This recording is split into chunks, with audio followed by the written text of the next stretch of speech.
ওয়াদ-দুহা, আলোর শপথ, ওয়াল-লাইলি ইযা সাজা, নিঝুম নিস্তব্ধ রাতের শপথ। সুবহানাল্লাহ পড়েন। প্রথমে আল্লাহ দুইটা কসম কাটলেন। কয়টা? দুইটা। প্রথমে দোহা, প্রভাতের সূর্য কিরণের শপথ, আলোর শপথ। এরপরে অন্ধকারের শপথ কাটলেন।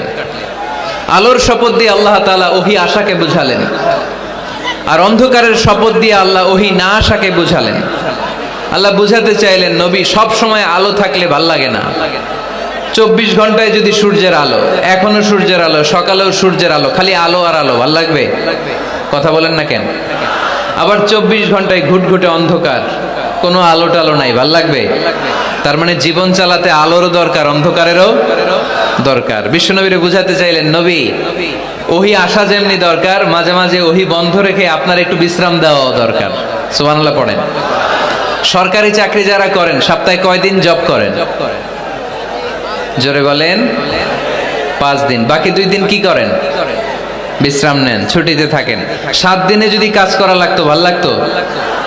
কথা বলেন না কেন? ভাল লাগতো না।